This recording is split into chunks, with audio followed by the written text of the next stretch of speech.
Ciao ragazzi e benvenuti o bentornati sul nostro canale. In un video precedente abbiamo analizzato gli aspetti principali per una corretta ottimizzazione di una strategia di trading e della Walk Forward Analysis, che abbiamo identificato come la fase più importante nello sviluppo di una strategia di trading. Nel caso vi siate persi questi video trovate i link in descrizione e qui in alto a destra. In questo video continuiamo ad approfondire vari aspetti dello sviluppo di una strategia di trading e analizzeremo nel dettaglio cos'è la sovraottimizzazione, chiamata anche overfitting, ovvero il nemico numero uno di qualunque trader e la causa principale di molti conti di trading finiti male. Ma ancora un attimo di pazienza e ci vediamo subito dopo la sigla.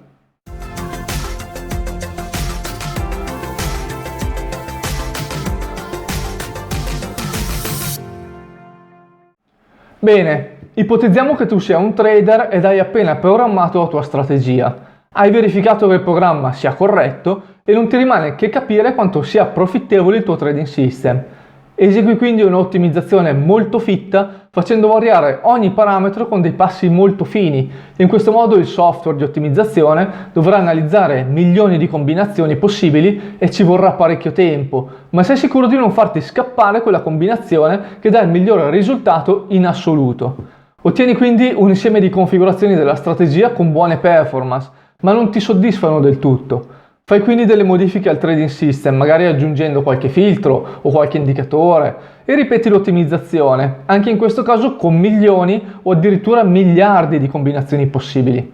Analizzi finalmente i risultati e ti rendi conto che la strategia dà dei profitti stupefacenti con dei drawdown praticamente inesistenti. Hai senza dubbio trovato la strategia definitiva. Pieno di entusiasmo e pronto a fare un sacco di soldi, lanci il trading system direttamente sui mercati. Dopo poco tempo torni a controllare il tuo conto e ti rendi conto che invece si è dimezzato o peggio ancora si è svuotato. Cos'è che è successo? Semplicemente hai sperimentato in prima persona l'overfitting. Ma come sempre procediamo per gradi. In un video precedente abbiamo visto che l'ottimizzazione di una strategia di trading è un processo di ricerca della configurazione ottimale, ovvero che soddisfa contemporaneamente requisiti di performance e robustezza, e viene eseguita facendo variare il valore dei parametri che compongono appunto la strategia. L'ottimizzazione è qualcosa di prezioso nel trading sistematico perché permette di identificare quale sia la configurazione del trading system più profittevole e robusta. Dobbiamo però distinguere tra il normale processo di ottimizzazione e la sua estremizzazione, che porta appunto alla sovraottimizzazione della strategia con dei risultati spesso catastrofici per il trader. Ma facciamo ancora un passo indietro. Il comportamento dei mercati finanziari è dato in parte da un susseguirsi di schemi ricorrenti e ripetitivi e in parte da rumore puramente casuale. L'obiettivo di un trader è quello di sviluppare una strategia modellata il più possibile sui comportamenti ripetitivi e che non risenta dei disturbi casuali. Modificare progressivamente la strategia in modo che restituisca dei risultati sempre migliori, verificandola però solamente su un unico periodo temporale e con una discretizzazione dei parametri eccessivamente fine, comporta una contaminazione della strategia del rumore dei mercati, o in altre parole, una ottimizzazione della strategia sia sui comportamenti ripetitivi, ma anche su quelli casuali di uno specifico periodo temporale. Qualunque trader ha infatti verificato di persona che è sempre possibile migliorare una strategia di trading su un periodo temporale fisso, lungo o corto che sia, semplicemente aumentandone la complessità, quindi aggiungendo indicatori, filtri o regole di qualunque tipo, oppure discretizzando in modo eccessivo i parametri della strategia, andando quindi ad analizzare milioni di combinazioni. A questo punto l'overfitting si manifesta quando la strategia viene applicata ad un segmento di dati storici nuovi, magari una volta attivata la strategia in tempo reale sui mercati. Ci si accorgerà molto presto che le prestazioni saranno peggiori rispetto a quelle ottenute durante l'ottimizzazione per un semplice motivo. I comportamenti ricorrenti del mercato trovati nel periodo di ottimizzazione si ripetono anche nel nuovo periodo di prova, ma il rumore, che rappresenta una componente casuale propria del periodo di ottimizzazione, non si ripete. Il trading system, che è stato modellato sia sul comportamento ripetitivo che casuale del mercato, si ritroverà ad operare in un mercato che ha, almeno in parte, dei nuovi comportamenti, che non verranno riconosciuti dal trading system e quindi non sarà più profittevole. Questo fenomeno è l'overfitting.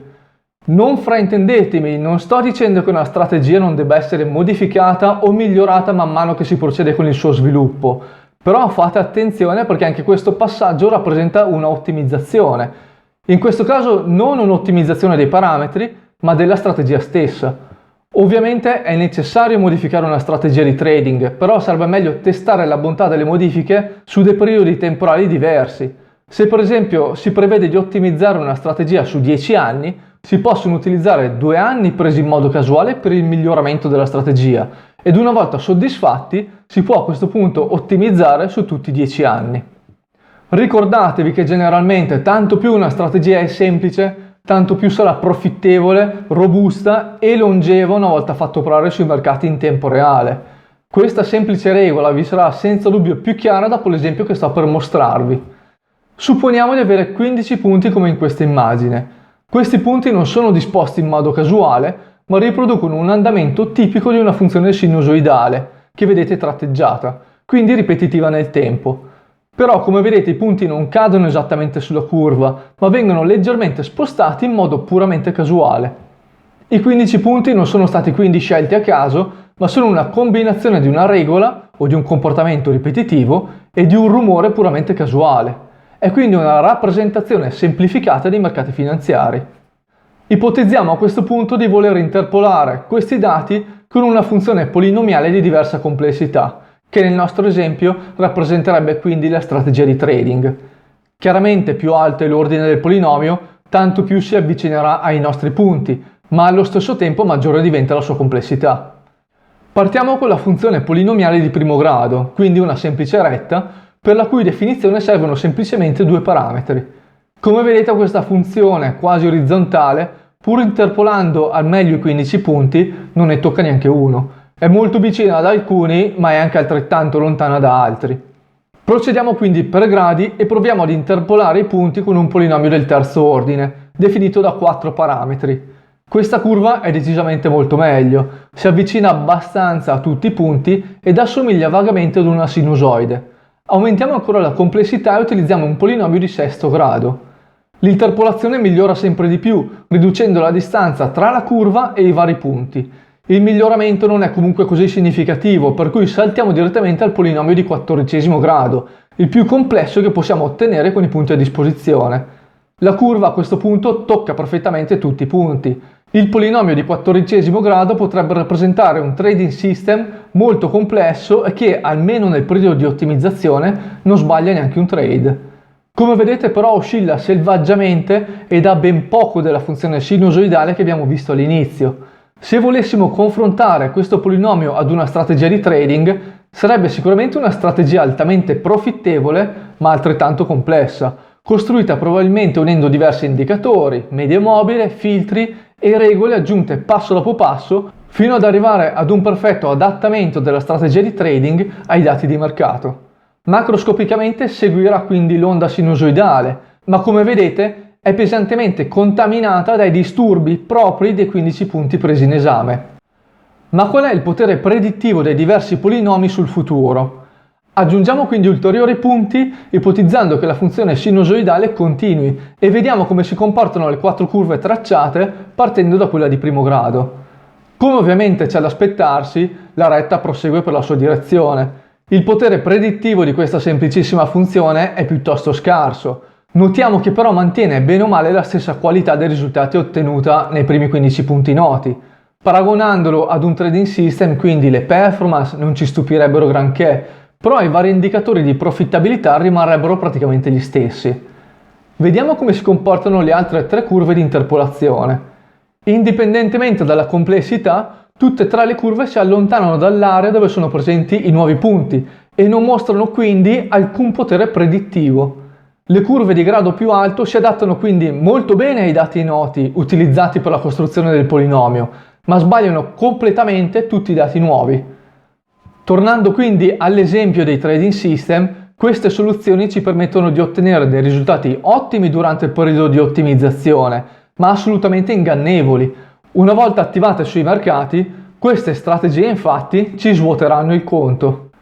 Ovviamente quello riportato in questo esempio è una estremizzazione. Ciò non significa che le strategie di trading debbano essere banali. Tra l'altro in questo esempio, se proprio vogliamo essere precisi, abbiamo cercato di approssimare una funzione sinusoidale, quindi periodica, con una funzione polinomiale, che non è ovviamente periodica. L'errore alla base è stato quindi quello di scegliere una funzione interpolante non adatta al contesto, ma che comunque abbiamo forzato ad adattarsi al meglio. Ma a questo punto, che insegnamenti e che conclusioni dobbiamo trarre da questo esempio? Come sviluppatori di sistemi di trading, ciò che dobbiamo assimilare da questo esempio è che la prima regola consiste nell'avere un'idea del mercato in cui la strategia dovrà operare. Se partiamo con un'idea sbagliata, si potrà cercare di correggerla aumentandone la complessità e, come abbiamo visto, nel periodo temporale di ottimizzazione restituirà ottimi risultati. Appena però si proverà la strategia in un periodo fuori da quello di campionamento, il risultato sarà disastroso. Inoltre, anche nell'ipotesi di aver scelto la tipologia di strategia corretta per il mercato che vogliamo tradare, aumentare eccessivamente la complessità della strategia aggiungendo sempre più regole e filtri potrebbe portare a dei miglioramenti in termini di profittabilità, ma comunque non proporzionali all'aumento di complessità della strategia. Inoltre potreste incorrere anche in questo caso in problemi di overfitting, in quanto la strategia è sovradattata ai dati disponibili, ottenendo pessimi risultati una volta attivata sui mercati. Concludendo, l'overfitting è dovuto principalmente a 3 fattori. Innanzitutto, una scelta sbagliata della strategia di trading per un certo mercato di riferimento. In secondo luogo, ad un aumento spesso ingiustificato della complessità della strategia ed infine ad una ottimizzazione della strategia eseguita in modo errato, con una discretizzazione dei parametri eccessiva o una finestra temporale troppo limitata. Tutto questo può essere evitato seguendo una ben precisa procedura per lo sviluppo di un trading system, che prevede un semplice test preliminare appena programmata la strategia, una corretta ottimizzazione dei parametri rispettando alcuni criteri basilari ed infine verificando i risultati ottenuti con una procedura chiamata Walk Forward Analysis. Riguardo tutti questi argomenti abbiamo fatto dei video dedicati e se te li sei persi ti lascio i link in descrizione e qui in alto a destra. Bene ragazzi, per questo video è tutto. Ci tengo a ricordarvi che AS Trading ha realizzato un corso gratuito di programmazione di trading system che vi aiuterà passo dopo passo a programmare la vostra strategia di trading. In descrizione e qui in alto a destra vi lascio i link al video di presentazione del corso. Inoltre, se avete una strategia di trading che siete stufi di applicare manualmente e volete automatizzarla, contattateci alla mail che trovate in descrizione e siamo più che disponibili a valutare insieme se è automatizzabile e programmarlo insieme a voi. Se il video vi è piaciuto e avete trovato interessanti gli argomenti trattati, vi chiedo di mettere un bel like qui sotto. Inoltre, se non l'avete ancora fatto, iscrivetevi al canale e cliccate sulla campanella per essere avvisati quando usciranno i prossimi video. Vi ringrazio per essere rimasti fino alla fine e ci rivediamo molto presto!